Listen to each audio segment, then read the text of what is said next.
শুভ সকাল বন্ধুরা, আবারও চলে এলাম নতুন একটা ব্লগ ভিডিও নিয়ে। এবারটা শনিবার, আজকের তারিখটা হলো জুলাইয়ের, আজ হচ্ছে 11 তারিখ। সকাল থেকে দুপুর রাত কীভাবে আমার সময়টা কাটে আর কীভাবে খাওয়া দাওয়া করি বাচ্চাদের নিয়ে, সেটাই আজ শেয়ার করবো। থেকে উঠে বাসি কাজ মানে ঘর ঝাড়ু দেওয়া, উঠান ঝাড়ু দেওয়া।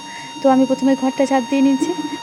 থেকেই তো বৃষ্টি বৃষ্টি একদমই ভালো লাগছিল না, তবে আজকে আকাশটা পরিষ্কার দিকে সকালে বেশ ফুরফুরে একটা মেজে যাচ্ছি, কারণ অনেকগুলো জামাকাপড় ধোয়ার বাকি আছে, সেগুলোকে ভাবছি ধুয়ে দেবো আজ। হ্যাঁ, একটু কষ্ট হবে, তবে হ্যাঁ আজকেই ধুতে হবে, কারণ পরের দিন আবার রোববার তো কোনো বাড়তি কাজই রাখা যাবে না। সেদিন রান্নাবান্না করতে সারা দিনটা কেটেছে। আগের উঠান এই উঠানের মধ্যে আকাশ পাতাল পার্থক্য, যে কারণে উঠানটা একদম বাজে হয়ে গেছে। বৃষ্টি আসার আগে কত সুন্দর ছিল উঠানটা, এখন যেদিকেই তাকাবো সেদিকে শুধু ঘাস আর ঘাস আর কাদা চিপচিপে। ভর্তি গাছ লাগিয়েছি আর সেই গাছের পাতা আটকে একদম বসে আছে, যেগুলো যাচ্ছে না সেগুলো পা দিয়ে পাতাগুলো উঠিয়ে দিতে। সামনে ঘরের সামনে জলের ছিটে দিয়ে রান্নাঘরটা মুছে ভাত বসিয়ে দিলাম। ভাত বসিয়ে দিয়ে সবজিটা বানাতে বসলাম।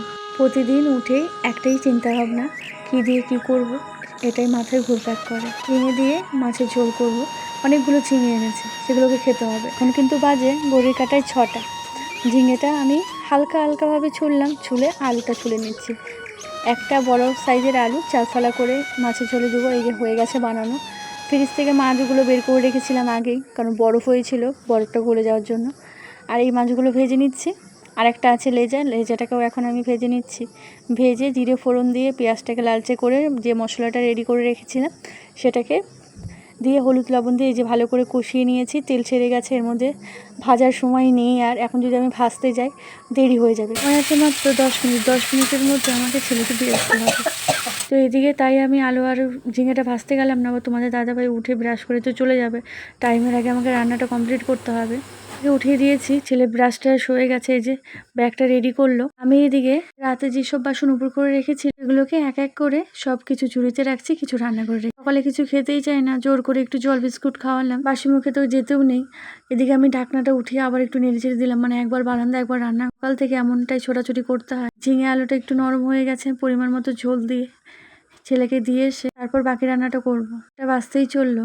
লাইটটা অফ করে গ্যাসটা একদম লোতে রেখেছি। দিয়ে এসে তারপরে বাকি কথা পরে হচ্ছে। আর একা যেতে পারে, কিন্তু সকালের দিকে কুকুর থাকে দেখে একা আর আমি পাঠাই না। প্যাম্পাস পরা আছে। হ্যাঁ, তুই উঠে আসলি কেন? কোথায় আছে না, যেখানে বাঘের ভয় সেখানে সন্ধ্যা হয়। গেটটা লাগাতে গিয়ে একটু আওয়াজ হয়েছে, বা ঝুড়মুড়িয়ে দৌড়ে চলে এসেছে।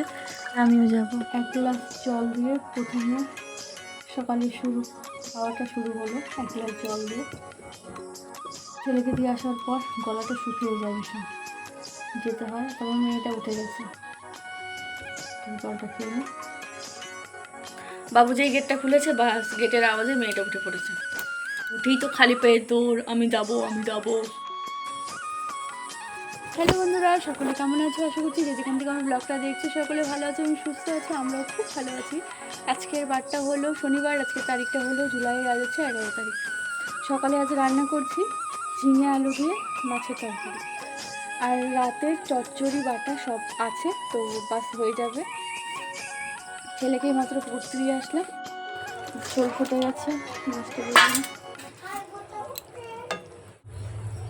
এখানে যা যা দেখতে পাচ্ছ এগুলো সবগুলো কাঠখোলা এভাবে ভেজে নেব। ভেজে এটা যাবে এই মাছের ঝোলে যাবে। মাছগুলো দিয়ে ঝোলটা আর কিছু সময় ফুটিয়ে নিলাম। এবার এই যে ভাজা মশলাটা যেটা গুঁড়ো করে নিয়েছি সেটা দিয়ে বাস নামিয়ে নিলাম। মাছের ঝোল কমপ্লিট।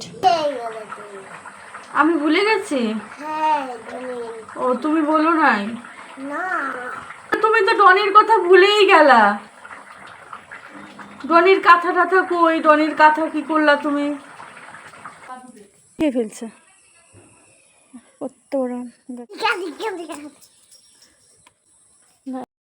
দেখো না,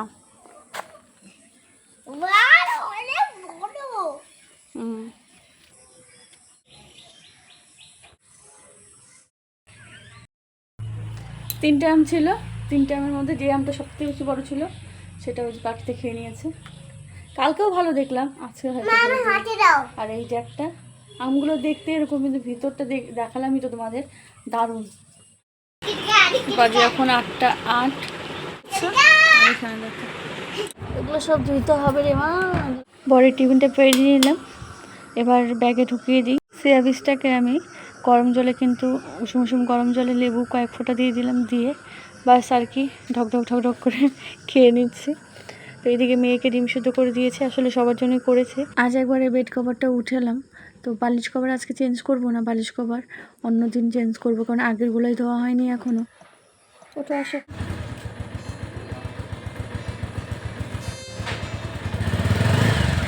এর জন্য 15 মিনিট সময় পেয়েছি এখন আমি। তারপর মুখের এই অবস্থা। আর আমাদের মতো হাউস ওয়াইফদের যারা টি শার্ট পরে না, গেঞ্জি পরি না, তাদের বরেরই একমাত্র সমস্যা। বরের গেঞ্জি পরেছি, কারণ এইসব পরে না এক্সারসাইজ করতে ভীষণ ভালো লাগে। হয়ে গেছে, চলো এটাকে চেঞ্জ করে আবার কাজে ফেরা যাক। 9:16 বাজে এখন। ছেলে মেয়েকে খেতে বসে গেছে। ছেলে আজকে স্কুল যাবে না, দুষ্টুটা। আটা খাবে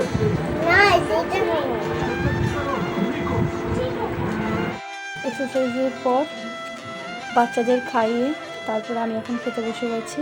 ডিম সিদ্ধ, এখানে 4টা বিস্কুট নিয়েছি, তার সঙ্গে 1 গ্লাস জল। শুরু থেকে শেষ পর্যন্ত কী কী খাওয়া দাওয়া হয়।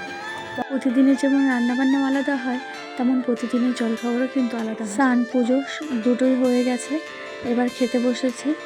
খাওয়া হয়ে গেছে, তারপরে ভাবলাম তোমাদের সঙ্গে শেয়ার করবো, তারপরে ক্যামেরাটা অন করবো। তাই 3টা বেজে গেছে, এখন ছেলেকে দিয়ে আসি।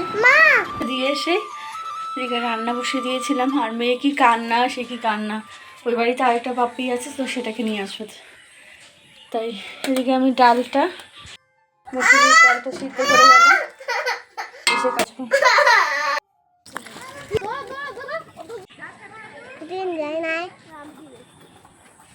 এদিকে আমার সব জামা কাপড় শুকিয়ে গেছে, এই পাশে ওই পাশে অনেক জামা কাপড় আছে, দেখো। তো সব জামা কাপড় শুকিয়ে গেছে, এখন উঠাতে হবে। তার আগে ডালটাকে সোমবার দিয়ে নিই।